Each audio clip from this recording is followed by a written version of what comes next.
merci de m'inviter à partager ce moment avec vous, le fruit de mes méditations, de mes réflexions, de mes lectures, de mes retraites aussi avec vous. Et donc j'ai remplacé au pied levé Amos qui devait être parmi nous et qui malheureusement ne peut pas être là. Nous pensons à lui et nous savons qu'il est avec nous aussi et nous prions pour lui. Nous sommes en communion de prière. Voilà, donc je ne sais pas si vous connaissez cet hymne, Seigneur, avec toi nous irons au désert, non? Donc vous pouvez le mettre sur vos... Voilà, vous pouvez chercher les paroles sur vos smartphones. On va le chanter ensemble. Cyril va nous aider.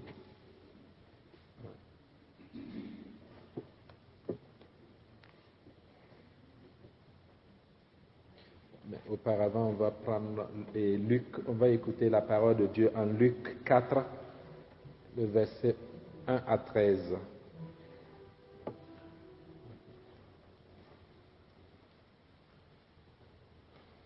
Vous pouvez venir là, si vous voulez, je ne sais pas. C'est comme vous voulez.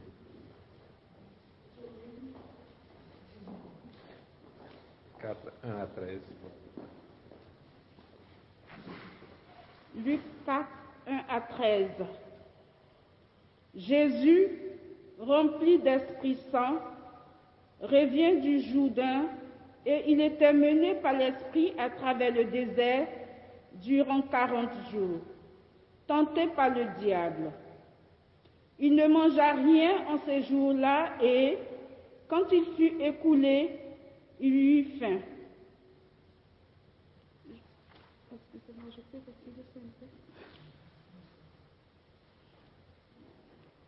Le diable lui dit, si tu es fils de Dieu, dis à cette pierre qu'elle devienne du pain. Et Jésus lui répondit, il est écrit, ce n'est pas de pain seul que vivra l'homme. L'emmenant plus haut, le diable lui montra en un instant tous les royaumes de l'univers et lui dit, je te donnerai tout ce pouvoir et la gloire de ces royaumes, car elle m'a été livrée et je la donne à qui je veux. Toi donc, si tu te prosternes devant moi, elle t'appartiendra tout entière. Et Jésus lui dit, il est écrit, tu adoreras le Seigneur ton Dieu et à lui seul tu rendras un culte. Puis il le mena à Jérusalem, le plaça sur le pinacle du temple et lui dit, si tu es fils de Dieu, jette-toi d'ici en bas, car il est écrit, il donnera pour toi des ordres à ses anges, afin qu'ils te gardent. Et encore, sur leurs mains, ils te porteront de peur que tu ne heurtes du pied quelques pierres. Mais Jésus lui répondit, il est dit, tu ne tenteras pas le Seigneur ton Dieu. Ayant ainsi épuisé toute tentation, le diable s'éloigna de lui jusqu'au moment favorable. Parole du Seigneur.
Pâques au désert, ô vivant qui engendre la vie. Merci.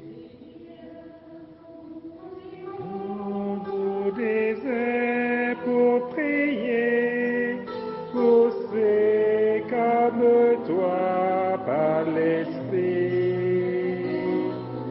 Seigneur, nous irons au désert pour prier, poussez comme toi par l'Esprit. Et nous goûterons le silence de Dieu, et nous reviendrons dans la joie,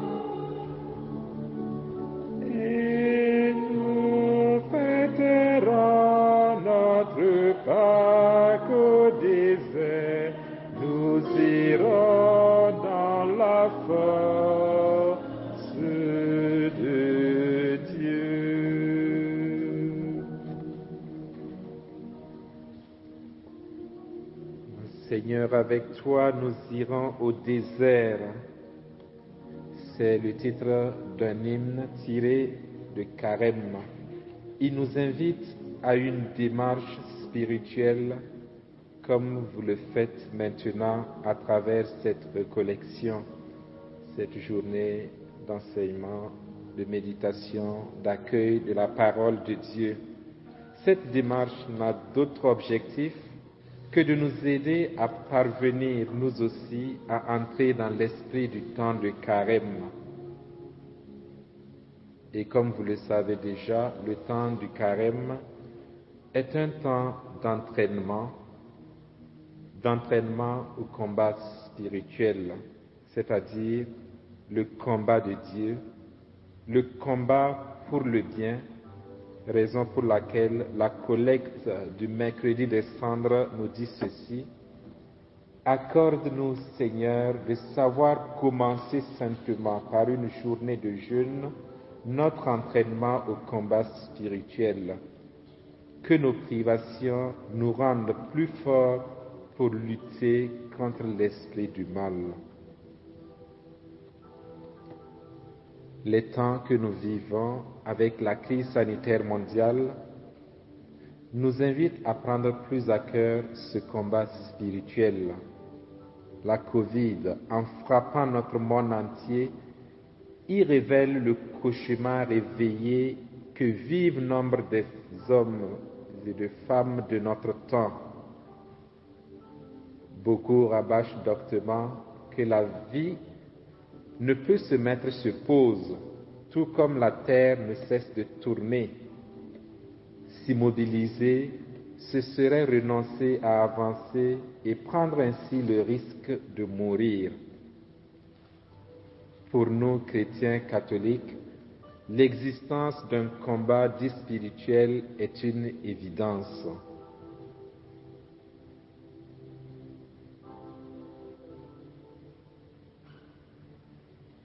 Il est nécessaire de repartir au plus vite vers ce qui existait avant.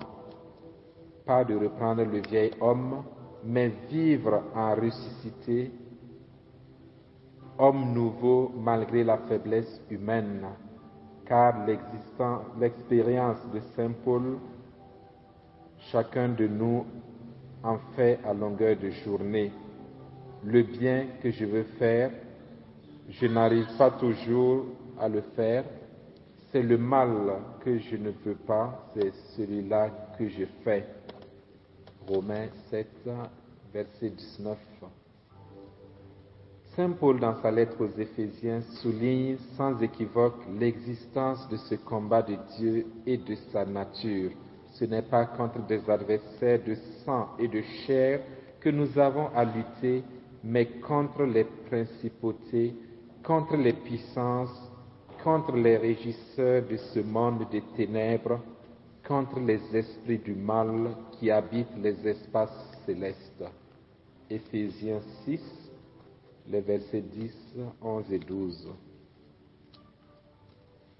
Aller de l'avant, c'est quelque chose d'extraordinaire. Et dans cette marche en avant, dans cette marche de carême, par les conditions qui nous sont imposées par la pandémie, c'est tâcher d'aimer toujours davantage. En tant que disciples du Christ, nous devons régulièrement nous entraîner ou nous recycler, c'est-à-dire nous mettre à jour, parce qu'on est déjà formé pour ce combat de Dieu que nous devons mener toute notre vie. Aller de l'avant, c'est refuser le à quoi bon de ceux qui ne veulent surtout rien changer par peur de perdre ce qu'ils ont acquis, sans entendre le cri des pauvres ni celui de la terre, à travers la méditation de l'hymne que nous venons d'entendre, que nous venons de chanter, et aussi de la parole de Dieu qui l'accompagne, le récit de la tentation de Jésus au désert, de Luc 4, versets 1 à 13, nous pouvons retenir 3 points. Le désert, c'est un cadre idéal de l'entraînement. Les stratégies du diable, qui consistent à déceler ou à étudier les pièges de l'ennemi. Et 3e point, les moyens de riposte, l'étape de l'assemblage des armes adéquates. Et dans tout cela, dans toutes ces crises, dans tous ces combats, nous pouvons dire comme Jacob, après son songe où il voit l'échelle avec les anges de Dieu monter et y descendre, il se réveille et dit, Dieu était là et je ne le savais pas. Et dans toutes ces crises que nous vivons, nous pouvons chercher à déceler cette présence de Dieu qui est toujours là et que nous ne savons pas parfois. C'est d'ailleurs le thème de cette journée. Dieu était là, Dieu est là toujours, Dieu était là et je ne le savais pas. Donc les 3 points que nous allons développer tout à l'heure, c'est le désert comme cadre idéal de l'entraînement, les stratégies du diable qui consistent à déceler ou à étudier les pièges de l'ennemi, les moyens de riposte, c'est-à-dire une étape de l'assemblage des armes adéquates. Premièrement, le désert.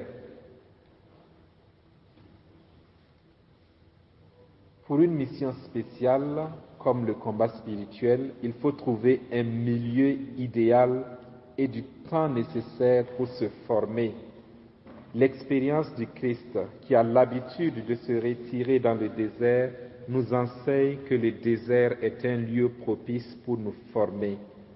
Et si l'opportunité nous était donnée d'arrêter de nous comporter comme des fous, et si le temps nous était donné de réfléchir à ce monde, non pas en subissant ce qui nous est demandé de vivre, mais en choisissant la manière dont nous voulons l'habiter, y demeurer les uns avec les autres, et non pas les uns à côté des autres ou les uns contre les autres.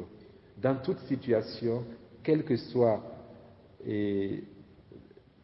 la façon dont on va nous embaillonner, dont on va essayer de limiter nos libertés, nous pouvons choisir d'être acteurs ou d'être du côté de la passivité. Tout dépend de nous et de comment nous vivons ces situations. Nous pouvons le voir premièrement dans la tentation de Jésus, Luc 4, versets 1 à 13, que nous avons écouté. Après son baptême, Jésus, rempli de l'Esprit Saint, quitta les bords du Jourdain. Il fut conduit par l'Esprit à travers le désert où pendant 40 jours, il fut mis à l'épreuve par le démon. Il ne mangea rien durant ces jours-là, et quand ce temps fut écoulé, il eut faim. Le démon lui dit alors, « Si tu es le Fils de Dieu, ordonne à cette pierre de devenir du pain. » Jésus répondit, « Il est écrit, ce n'est pas seulement de pain que l'homme doit vivre. » Et ainsi de suite. Nous pouvons faire une analyse de ce texte que nous avons écouté, une analyse diachronique du récit. Le but de se retrancher au désert pour se préparer à sa mission après son baptême. Le moment où l'ennemi surgit est double. C'est au temps de faiblesse, au moment où Jésus eut faim, et aussi à un moment de force, aussi parce qu'il passa 40 jours dans la prière et dans le jeûne. Et nous savons que quand nous sommes en Dieu, quand nous sommes dans la prière et quand nous avons un certain manque en nous, la réflexion vole un petit peu plus haut. Comme on dit, la grâce s'appuie sur la nature et la matière, quand elle prend du poids, la réflexion peut baisser d'un cran. Mais quand l'esprit prend du poids, quand on se remet en Dieu et dans le jeûne et dans la prière, on sent qu'on agit psychiquement plus vite, plus rapidement, on est plus productif. Les stratégies de l'ennemi, la parole de Dieu et l'exploitation des talents, charismes et pouvoirs, la riposte de Jésus, la prière, le jeûne, la parole de Dieu, le dénouement du duel, c'est la victoire de Jésus, la persévérance de l'ennemi. Il s'éloigne de Jésus en attendant un autre moment favorable.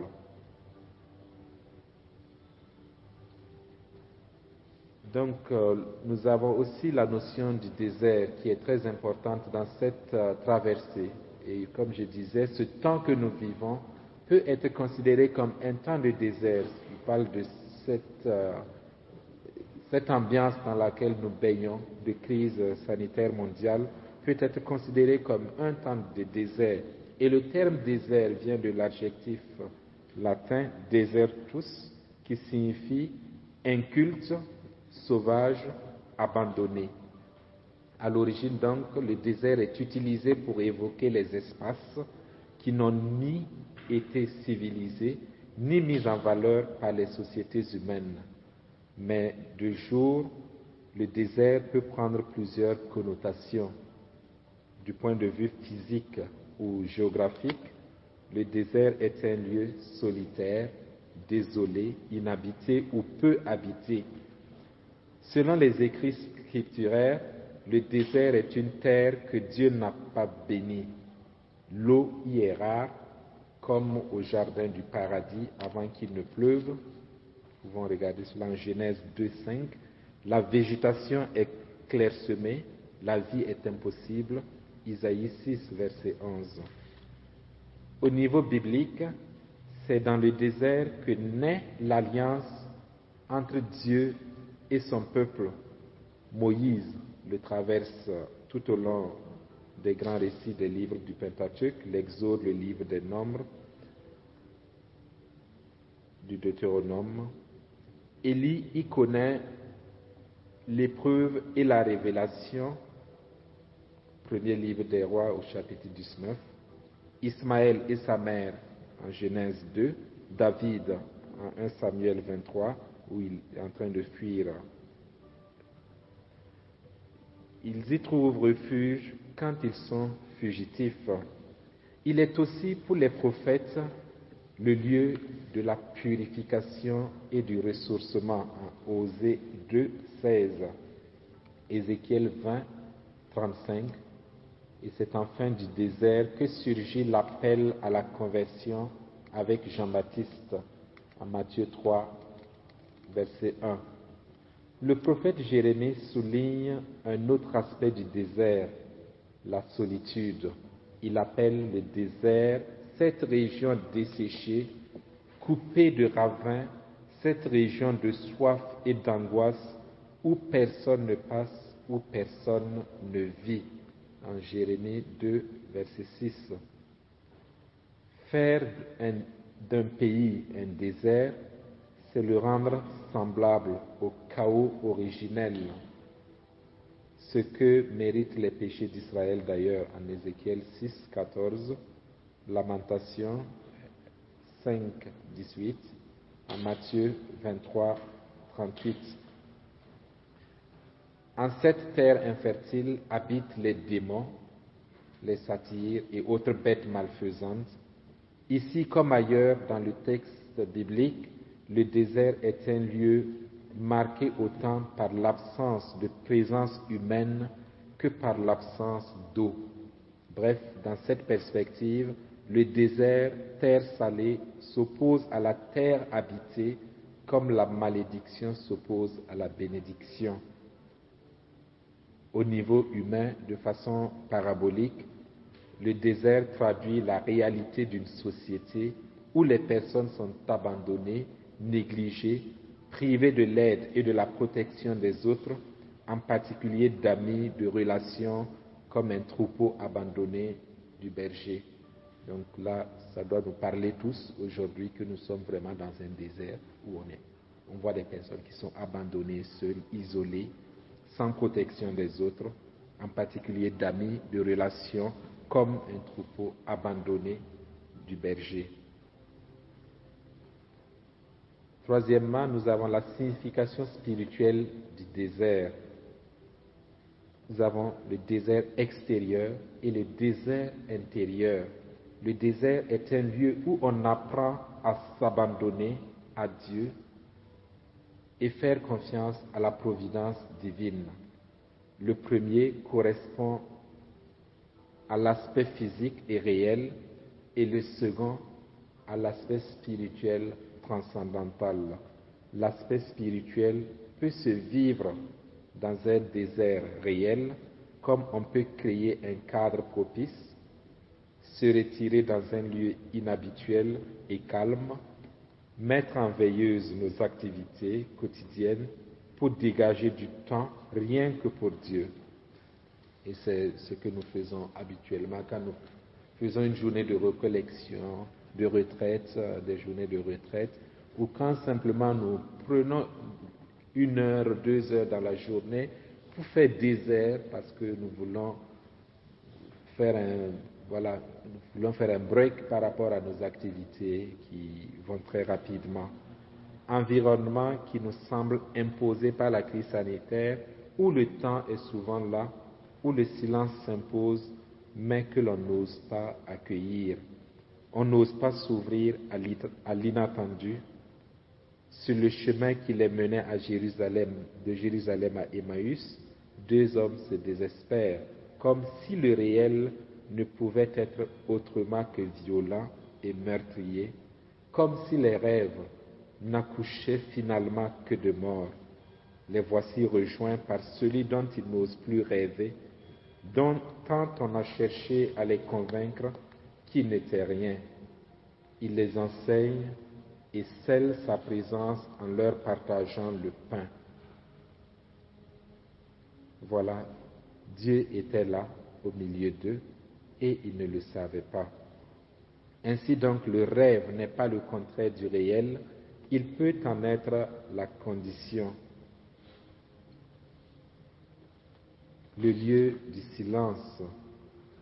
Seigneur, nous irons au désert pour prier, poussés comme toi par l'Esprit, et nous goûterons le silence de Dieu, et nous renaîtrons dans la joie, et nous fêterons notre Pâque au désert, nous irons dans la force de Dieu. Aller donc au désert, c'est accepter de faire l'expérience du silence, le silence de Dieu. C'est l'opportunité pour nous encore de méditer sur l'importance du silence dans notre vie humaine et spirituelle. Mais qu'est-ce que le silence? Absence de parole n'est pas synonyme de silence. Le monologue intérieur existe. Nous pouvons passer tout le temps sans parler à quelqu'un, alors que dedans, nous ne sommes pas en silence, parce que ça remue, ça nous bouscule. On est ailleurs, on est envahi de partout de pensées, de projets.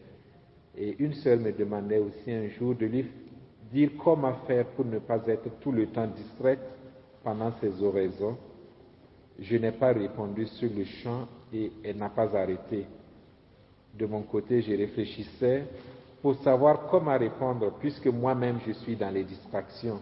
Après, j'ai compris qu'en fait, les distractions, c'est plutôt des monologues intérieurs que nous avons, Je pense que notre vie quotidienne est répartie entre ces monologues intérieurs et le dialogue avec Dieu quand nous prions. On ne peut pas être là tout le temps et c'est lui seulement. Parce que lui, comme disait cette dame au curé d'Ars, je l'avise et il m'avise. Quand il m'avise, je pense qu'il me renvoie aussi à d'autres choses et je peux penser à des soucis que j'ai apportés devant lui et cela m'amène évidemment à avoir comme des espèces de rêveries, de distractions, mais je pense que plutôt de les prendre comme des distractions, il faut les intégrer dans notre prière et continuer notre dialogue avec lui. Il y a des bruits qui ne se perçoivent pas par les oreilles, mais qui perturbent encore plus l'âme que ceux du dehors. Nous faisons souvent cette expérience lorsque nous sommes outrés, dépassés par une décision, un événement ou une injustice. Ça bouillonne dedans, l'esprit monologue. Et ce temps de crise que nous vivons est d'ailleurs propice à ces monologues. Quand je vais méditer, j'en fais l'expérience, je ferme les yeux, je peux me retrouver à des milliers de kilomètres en train de me promener, de parler, de résoudre des problèmes, mais là aussi, le Seigneur est là et je ne le sais peut-être pas. Comment le Seigneur peut être dans mes rêves? Si l'homme rencontre le Christ, il réalise avec reconnaissance que ses aspirations, ses désirs, ses rêves profonds sont d'un coup rendus possibles. Peuple au milieu des peuples, prophètes parmi les nations, les baptisés que nous sommes sont appelés à porter une bonne nouvelle, que les rêves des femmes et des hommes ne sont pas étrangers au désir de Dieu. Laissons-nous donc aller souvent à ces rêves, mais que ce soit des rêves qui osent penser à du neuf. Et si nous reprenons ces distractions en les accordant à l'amour, c'est Dieu, alors tout devient possible, car un grand rêve porté par un grand amour se réalise toujours. Un grand rêve porté par un grand amour se réalise toujours. Saint Ignace de Loyola invite ses retraitants à une attitude initiale, celle du dépouillement.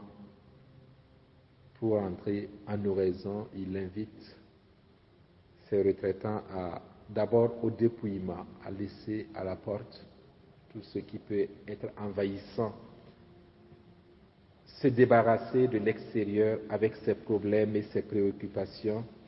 Mais comme vous le savez bien, il est très difficile de maîtriser l'esprit qui nous échappe. C'est l'éternel problème des distractions. Sainte Thérèse d'Avila, dans son traité sur la vie spirituelle, parle de château intérieur qui est bien assimilable à la vie intérieure. Selon elle, la porte d'entrée du château intérieur, c'est l'oraison. Alors que pour faire oraison, il faut forcément passer par le silence. S'inspirant de cette pensée de la grande Thérèse, je dirais que la porte d'entrée dans la vie intérieure, c'est le silence. Celui ou celle qui ne peut pas faire silence ne peut jamais écouter son univers intérieur. La porte d'entrée dans l'oraison, c'est le silence.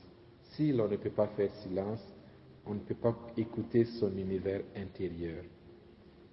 Je lisais la réflexion d'un prêtre français sur la crise vocationnelle en Europe et il disait ceci: si nous disons qu'il n'y a plus de vocation, cela veut dire que Dieu n'appelle plus, alors que Dieu continue d'appeler.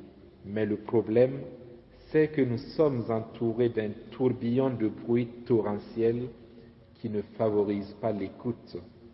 Autrement dit, le Seigneur appelle en vain, mais les jeunes n'entendent plus sa voix. En effet, dans le bruit, il est difficile de discerner le bien, le beau et le juste. Si vous remarquez bien, les grandes décisions, les grandes réalisations viennent toujours des hommes intérieurs, des hommes de silence. L'expérience montre que lorsqu'on bavarde beaucoup, on ne fait pas grand-chose, raison pour laquelle on aime dire que ce sont les tonneaux vides qui font beaucoup de bruit. Quand on est plein, quand on a une substance, en principe, on ne fait pas beaucoup de bruit. Notre monde actuel, il faut le dire, a horreur et peur du silence. Et pourquoi? Quelle est la raison de cette fuite ou de cette peur? Parce que c'est un silence vide, un silence inhabité. Lorsque les jeunes arrivent, par exemple, à Thésée, ils sont tout de suite impressionnés par le silence qui y règne et d'autant plus étonnés qu'on leur dise de respecter le silence, de ne pas parler. Il y en a qui se demandent, mais qu'est-ce qu'on va faire pendant une semaine? On ne doit pas se parler? Qu'est-ce que je peux? C'est inimaginable. Et en plus, on leur demande de couper leur téléphone, de ne pas communiquer. Parfois, ils n'ont même pas le réseau. Donc, du coup, tout de suite, dans les premiers jours, il y en a qui sont perdus. Et on ne s'étonne pas de voir qu'il y en a qui peuvent décompenser parce que ils reçoivent tout leur être intérieur en pleine figure, sans préparation. On peut effectivement s'effondrer.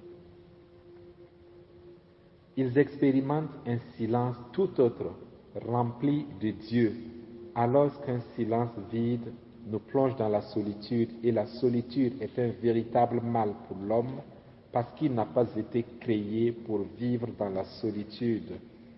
En tant que baptisés, nous devons travailler à ce que nos silences soient remplis d'amour, remplis de Dieu. Parce que bien souvent, nos silences sont vides ou comblés de mauvaises choses, surtout avec l'apogée de la technologie. Aujourd'hui, on ne sait même plus ce que veut dire s'ennuyer. Je me rappelle quand on était enfant, on pouvait s'asseoir comme cela, puis passer une heure à ne pas savoir ce qu'on va faire. On est dans son monde, on s'ennuie. Aujourd'hui, on ne sait plus ce que c'est que s'ennuyer. Les appareils numériques nous imposent une mentalité et un modèle de vie. Les multiples images qui fourmillent partout, les SMS de toutes les pensées du monde et les divers sons de musique, les vidéos, affectent énormément la vie intérieure. Ce sont des clichés muets, mais qui dans la réalité sont très sonores et méritent donc un discernement, une éducation personnelle, familiale et communautaire. La communication est bien plus qu'une simple mise en contact et elle est plus fructueuse là où des liens de confiance existent. Et là où des liens de confiance existent, là où il y a de la fraternité, de la communion, de la présence physique. Quand nous nous rendons compte que nous sommes là à torturer notre téléphone pendant que tout le monde est à table en train de discuter et que nous, ce qui nous préoccupe, c'est ceux qui sont à l'extérieur, il y a lieu de se rendre compte que ouais, là actuellement, il me manque de la fraternité, de la communion, je ne suis pas présent véritablement aux autres. Selon l'expérience du prophète Élie, Dieu ne se trouve pas dans l'ouragan. Le Seigneur lui dit d'ailleurs, sors et tiens-toi sur la montagne devant le Seigneur, car il va passer. À l'approche du Seigneur, il y eut un ouragan si fort et si violent qu'il fendait les montagnes et brisait les rochers. Mais le Seigneur n'était pas dans l'ouragan. Et après l'ouragan, il y eut un tremblement de terre, un feu, mais le Seigneur n'était pas là. Et après ce feu, le murmure d'une brise légère. Aussitôt qu'il l'entendit, Élie se couvrit le visage avec son manteau. Il sortit et se tint à l'entrée de la caverne. Alors il entendit une voix qui disait, « que fais-tu là, Élie? Oui, le Seigneur était là. C'est dans 1 Roi, chapitre 19, les versets 11 à 13. Au passage, je vous signale que le Père Jean Désiré est au fond de l'église et ceux qui veulent, s'il y a des gens qui veulent se confesser ou bien qui veulent de l'écoute, pendant que je parle, il n'y a pas de souci, c'est possible. Voilà, il est disponible.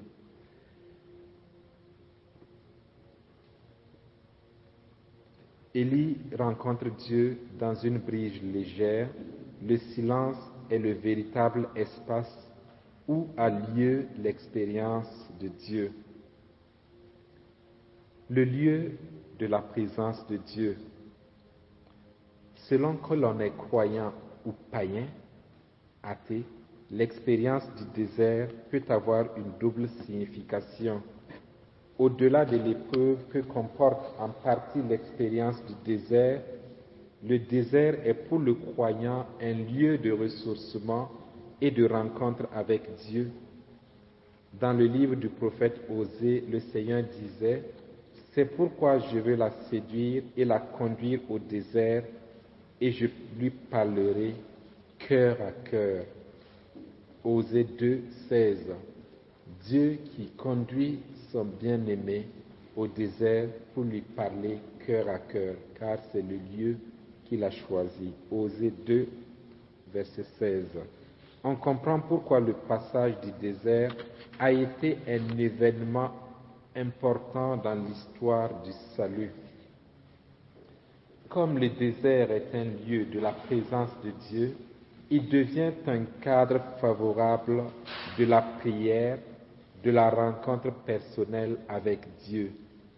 Dans l'Ancien Testament, Jacob eut un songe. Il vit une échelle dressée sur la terre, et je vais inviter Mireille à me lire ce passage. Genèse 28, versets 12 à 16.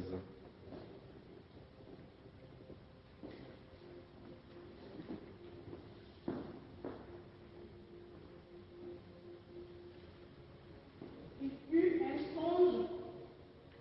Voilà qu'une échelle était dressée sur la terre et que son sommet atteignait le ciel, et des anges de Dieu y montaient et descendaient. Voilà que Yahvé se tenait devant lui et dit « Je suis Yahvé, le Dieu d'Abraham, ton ancêtre, et le Dieu d'Isaac. La terre sur laquelle tu es couché, je la donne à toi et à ta descendance. Ta descendance deviendra nombreuse comme la poussière du sol. Tu déborderas à l'Occident et à l'Orient, au septentrion et au midi, et à tous les clans de la terre se béniront par toi et par ta descendance. Je suis avec toi. Je te garderai partout où tu iras et te ramènerai en ce pays, car je ne t'abandonnerai pas, que je n'ai accompli ce que je t'ai promis.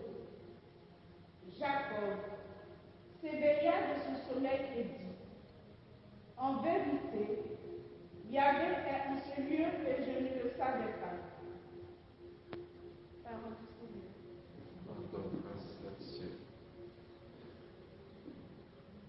Tu étais là et je ne le savais pas. Vous connaissez l'histoire de Jacob.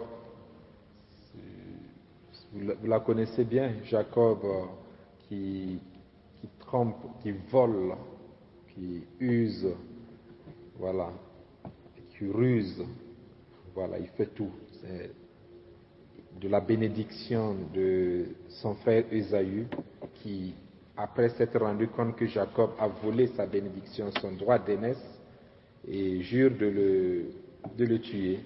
Et Jacob se rend compte et sa mère lui suggère de partir chez son oncle Laban. Et c'est en route qu'il fait ce rêve où il se rend compte que Dieu est là. Et c'est Dieu qui lui dit, cette terre sur laquelle tu es couché, tu dors, je te le donnerai, je te ramènerai sur cette terre. Et Jacob va continuer, cela ne va pas trop lui servir de leçon, il va continuer par ruse encore, quand il va arriver chez son beau-père, il va s'enrichir par ruse et il va finir par revenir pour se réconcilier avec son frère. Et il se rend compte que Dieu était là dans toutes ces magouilles, Dieu était là et lui ne le savait pas.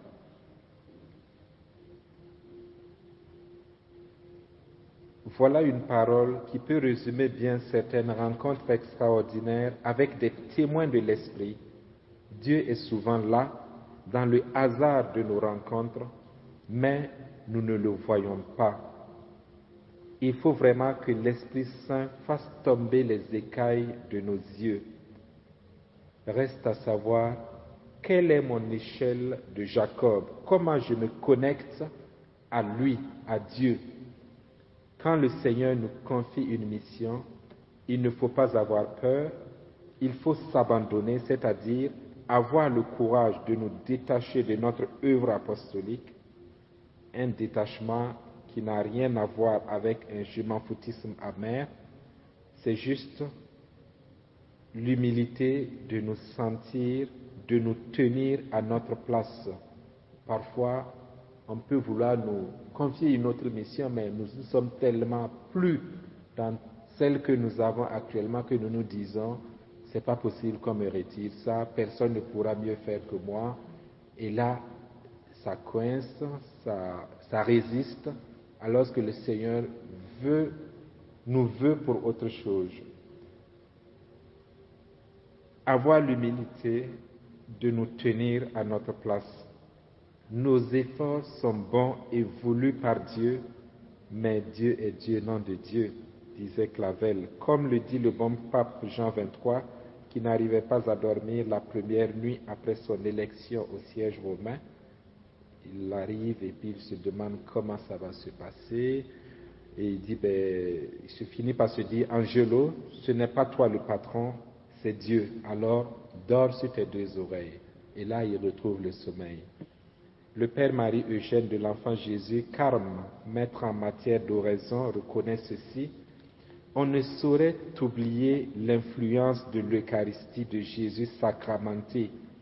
La communion eucharistique peut produire des effets physiques et l'expérience montre que le seul voisinage de Jésus produit des effets sensibles d'apaisement intérieur sur certaines âmes d'oraison.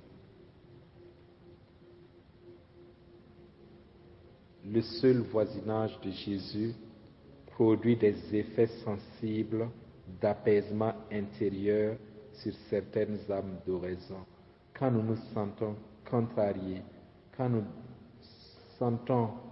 nous avons l'impression que l'on veut nous retirer notre mission, ce qui nous appartient, alors qu'au fond ça ne nous appartient pas, revenons au maître de la moisson, au maître de la mission et disons-lui, qu'attends-tu de moi?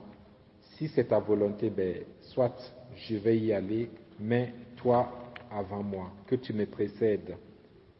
Certains d'entre vous d'ailleurs font l'expérience de l'adoration et peuvent témoigner que quand on est avec le Seigneur, quand on s'abîme dans le Seigneur, on ne craint rien.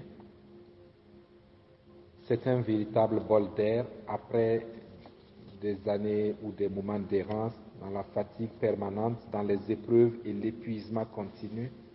Oui, Dieu était là et je ne le savais pas. Le désert, c'est aussi le lieu de la vérité. Le désert nous met en face de notre réalité humaine. C'est un lieu de nudité, un lieu où souvent nos sécurités humaines n'ont pas de poids. Vous voyez comme la Covid a dévoilé plusieurs choses. Il a dévoilé des robes ou des, je ne sais pas comment, quelle est l'expression française que l'on aime utiliser.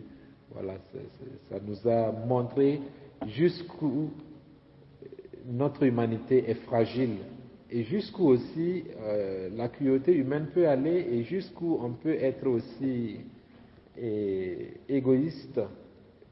Moi, j'ai été très frappé au début de crise sanitaire de la Covid. Et ça m'a fait penser à toutes ces populations de la Corne de l'Afrique, voilà, de l'Afrique sahélienne, voilà, de la sous-région de l'Afrique de l'Ouest, où quand il y a des famines dans les régions, on voit les aides humanitaires où les gens se battent pour un sac de riz, pour une boîte de sardines, et les gens ici, ils s'atermoient en disant « Ouh là là, les pauvres, ils n'ont pas assez à manger ». Et au début de la crise, quand on a annoncé le confinement, plus précisément, je crois que c'était le 17 mars, j'ai vu à la télé des gens qui se sont battus pour du papier hygiénique. Et je me suis dit « Waouh !» Ah ben, ça m'a fait penser tout de suite à toutes ces populations africaines qui, on voyait les sacs de riz qui tombaient des hélicoptères parce que c'était des zones où on ne pouvait pas atteindre, et les gens se précipitaient pour se distribuer, voilà, pour s'arracher ces sacs-là, et on jugeait en disant oui, ils peuvent quand même pas organiser pour que chacun ait sa part, ça suffira pour tout le monde.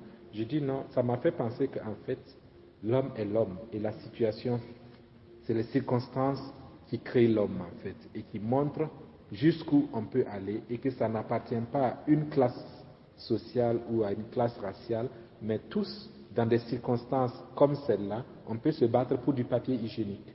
Ça, je n'aurais jamais imaginé qu'on puisse le faire dans des pays occidentaux. Oui. Donc, le désert, cette crise sanitaire, comme le désert, nous met en face de notre réalité humaine. C'est vraiment la nudité de l'homme que l'on montre là. À propos, les grandes figures mystiques comme Saint Jean de la Croix peuvent nous apprendre sur cette réalité de notre être. Vous pouvez lire par exemple le premier chapitre de la montée du Carmel, où il parle de la nuit obscure. Pour un païen,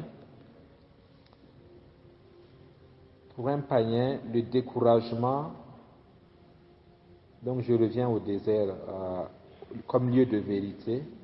Pour un païen, le désert, c'est le lieu du découragement, où on manque d'espoir, un doute sur la pertinence de la parole de Dieu par rapport à ce que je vis.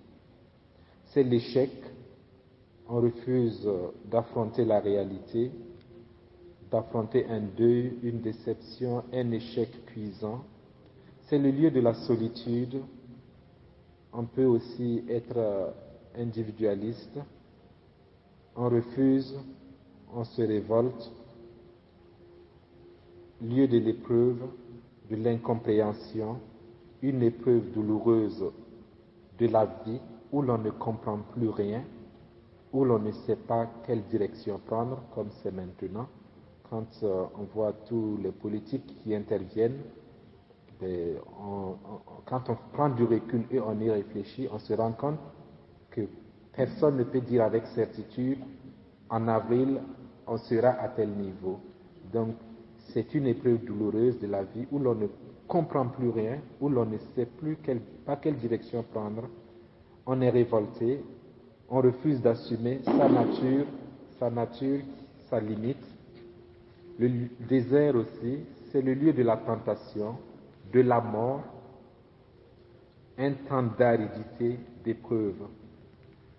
Pour le croyant, la direction à prendre, c'est Dieu qui montre le chemin, se mettre à l'écart, se retirer, quitter ce qui nous encombre, nos certitudes, pour nous laisser un temps soit peu habité par lui.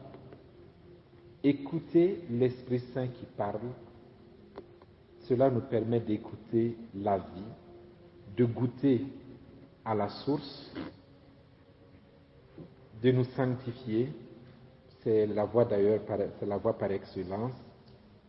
Le silence est un des alliés précieux dans la démarche de dépouillement et de ressourcement. Le désert, pour le chrétien, c'est le lieu aussi de l'espérance. Les fruits, ce sont l'expérience d'ouverture à l'intériorité, de rencontre profonde avec soi et l'autre, de prière et de contemplation. Et nous avons vu combien beaucoup de personnes sont arrivées à se retrouver, même dans cette période de crise, où ils ont découvert ce que c'est que l'essentiel de la vie, ce que vaut la vie, rien, mais que rien non plus ne vaut la vie. Nous avons eu des rencontres, de la joie, de la présence divine. Il y a eu de belles initiatives qui ont été vécues ça et là, et nous pouvons témoigner à gauche et à droite des messes en ligne, des coups de fil que l'on a passés à des gens que l'on n'a pas vus depuis longtemps et dont on s'est souvenu. Le face-à-face avec l'infini aussi peut se faire dans ce désert, la contemplation de la beauté de la nature. C'est aussi le lieu où on peut témoigner, faire l'expérience du partage, lieu de la prière personnelle et communautaire, des temps d'enseignement de la parole et des temps de partage ensemble, de partager ensemble. Donc voilà pour ce qui en est du désert et de toutes les péripéties que l'on peut rencontrer dans ce désert. Maintenant, je voudrais nous parler des tactiques de l'adversaire quand on se réfère au texte de Luc 4, versets 1 à 13, pour ceux qui n'étaient pas là. C'est le texte de la tentation de Jésus au désert. On voit les tactiques de l'adversaire. Je peux continuer sur ce point avant qu'on ne prenne une petite pause. Vous tenez bon ou bien c'est lourd, vous voulez respirer un peu? C'est comme vous voulez. On prend 5 minutes pour respirer et puis on revient. Ok, ça marche. Merci.